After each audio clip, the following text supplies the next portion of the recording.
A'udzubillahi minasyaitonirrajim. Bismillahirrahmanirrahim. Assalamualaikum warahmatullahi wabarakatuh. Hamdan wa syukran lillah, salatan wa salaman ala rasulillah la nabiyya ba'dah. Asyhadu an la ilaha illallah wa asyhadu anna Muhammadan abduhu wa rasuluh. Allahumma salli ala Muhammadin tibbil qulubi wa dawaiha wa afiyatil abdani wa shifaiha wa nuril absari wa diyaiha wa ala alihi wa sahbihi wa sallim. Hasbunallah wa ni'mal wakil, ni'mal maula wa ni'man nasir, wa la haula wa la quwata illa billahil aliyil azim.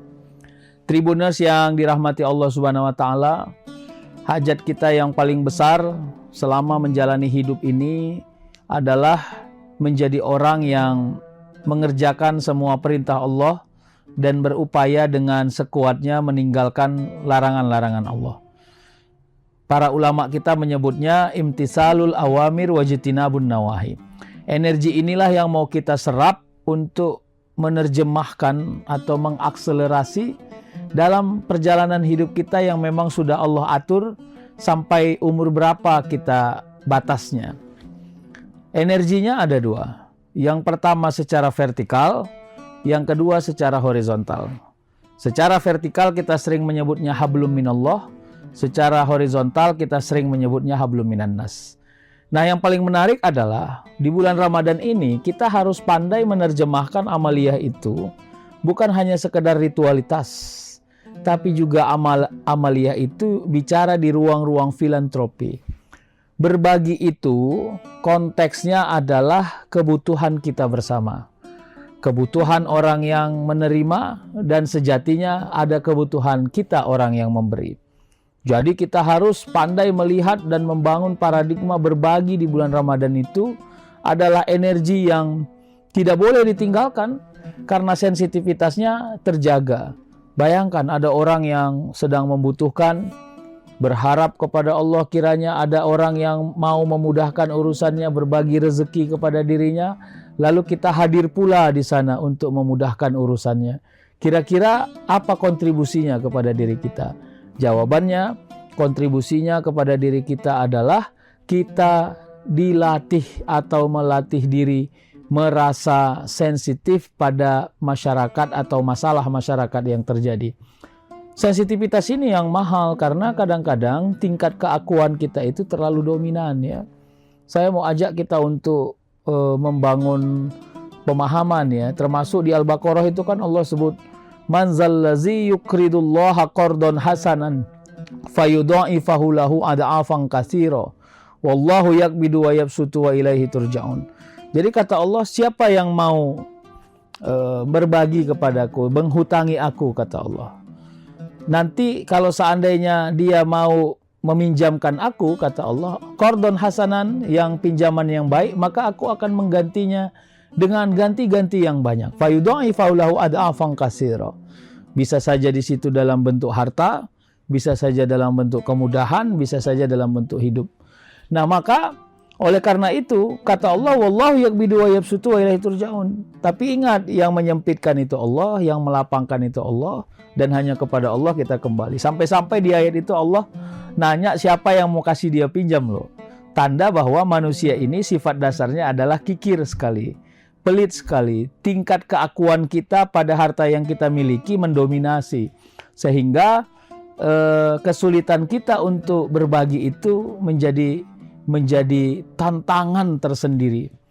Tribuners yang dirahmati Allah nih, saya kasih contoh ya, betapa bahwa memang tingkat kepemilikan dan keakuan kita tinggi sekali ya. Suatu hari seorang ayah baru pulang bekerja naik motor, terus dia berhenti di rumahnya, dia lihat anaknya sudah, yang masih kecil, sudah mandi, sudah rapi. Terus anaknya minta jajan, ayahnya kasih jajan 10.000.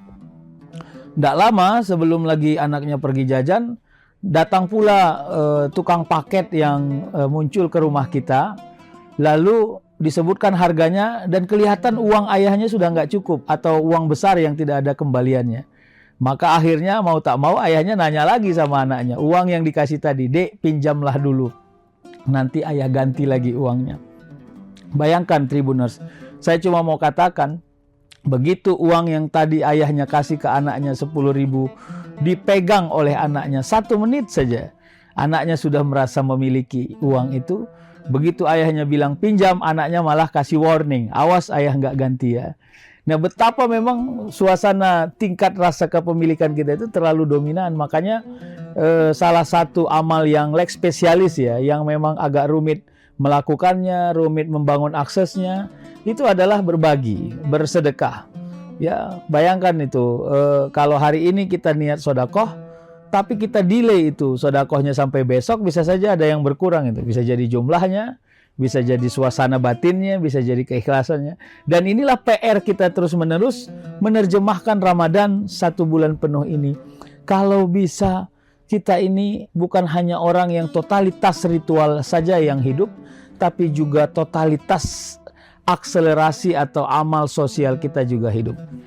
Apa yang menjadi energi? Ya, energi itu pertama pahala. Yang jelas itu bicara hal yang imateri. Bahwa orang yang beramal di bulan Ramadan dihitung kalau dia beramal yang wajib, dalam beberapa riwayat 100 kali lipat dihitung. Kalau dia mengamal yang sunnah, maka seumpama nilai dan energinya seperti mengerjakan yang wajib. Pertanyaannya, kita percaya nggak dengan ini? Harus percaya, karena memang keimanan itu menuntut kita untuk percaya, yakin pada hal-hal yang kadang-kadang secara materi tidak bisa terukur dengan sempurna. Sehat itu kadang-kadang probabilitasnya tinggi. Kita merasa 1 bulan ini makanan kita nggak beres, tapi alhamdulillah kita masih sehat. Ya, makanya itu disebut as-shadaqatu tufahul bala. Sedekah itu sebenarnya mencegah seseorang dari bala. Yang kedua, kita ini bekerja dengan tidak sempurna, tapi alhamdulillah rezeki yang kita dapat walaupun tidak sebanyak yang lalu-lalu misalnya, tapi Allah beri kesempurnaan harganya, kesesuaiannya. Ya, anak keturunan kita yang mungkin kadang-kadang saking repotnya kita bekerja, kita nggak bisa akses bagaimana sekolahnya, bagaimana aktivitasnya, tapi Allah jaga mereka tidak terkena musibah, sehat, tetap pekerjaannya baik, sekolahnya baik. Saya kira itu output yang secara duniawi harus kita yakini keberadaannya. Sehingga apapun nanti yang menjadi kesulitan, ya kalau kita bilang kekikiran kita yang masih merajalela, justru bisa dibantahkan dengan hal-hal yang imateri tadi, yang kita anggap bahwa tidak ada alat ukurnya, tapi ternyata terjaga dengan sempurna di diri kita. Trimuners yang dirahmati Allah Subhanahu wa Ta'ala. Jadi semuanya ini ikhtiar sebenarnya. Jadi di dalam Ali Imran 2 ayat 26-27 itu kan Allah sebutnya begini ya. Bismillahirrahmanirrahim. Qulillahumma malikal mulki tu'til mulka man tasya wa tanzi'ul mulka mimman tasya wa tu'izzu man tasya wa tuzillu man tasya biyadikal khair innaka ala kulli syai'in qadir.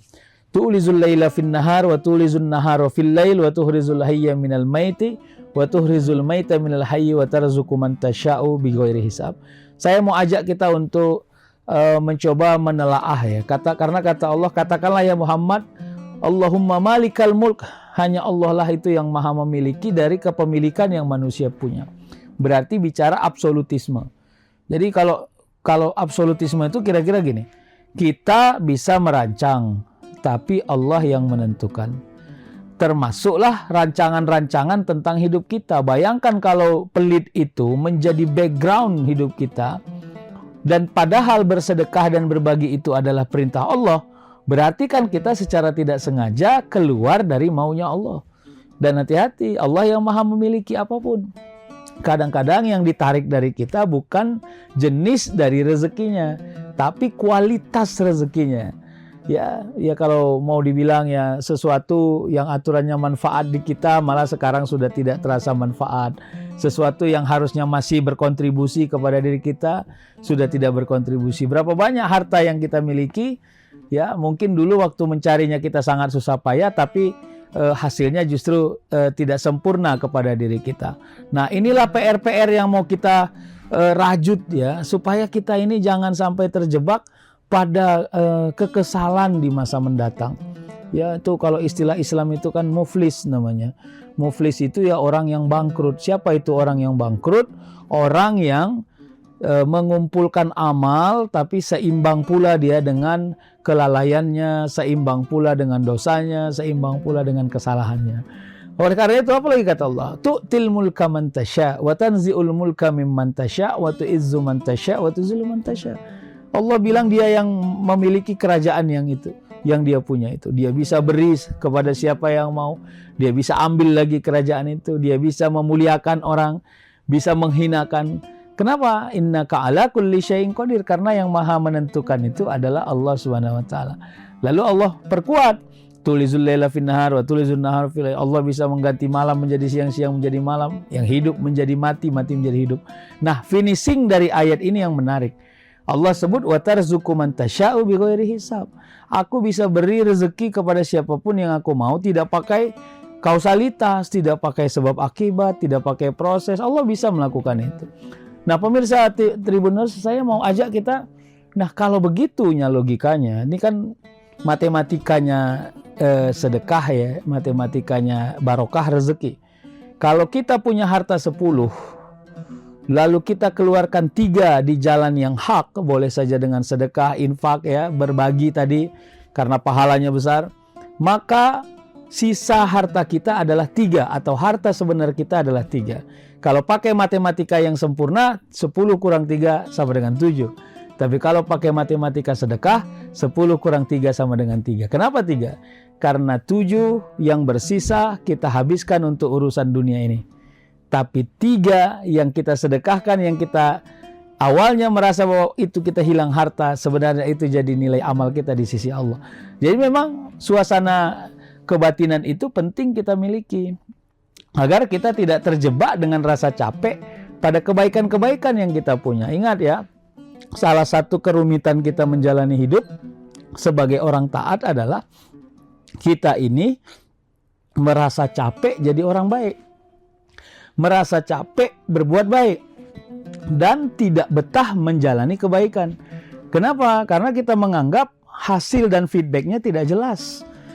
Jangan juga capek menjadi orang baik dan orang taat.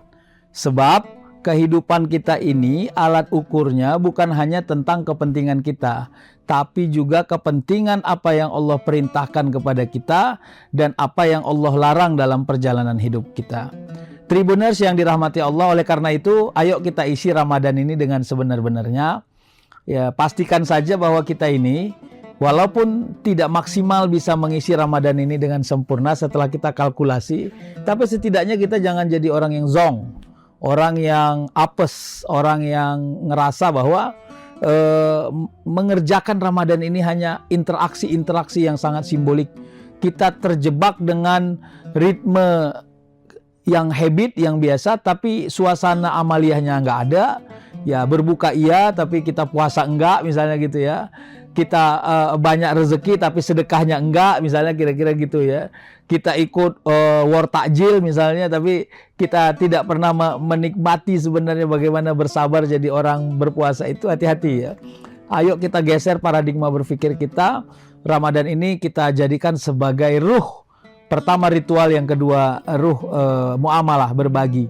Dan ingat, di bulan Ramadan ini Allah besarkan pahala kepada siapapun yang mau berbagi, berinfak, bersedekah.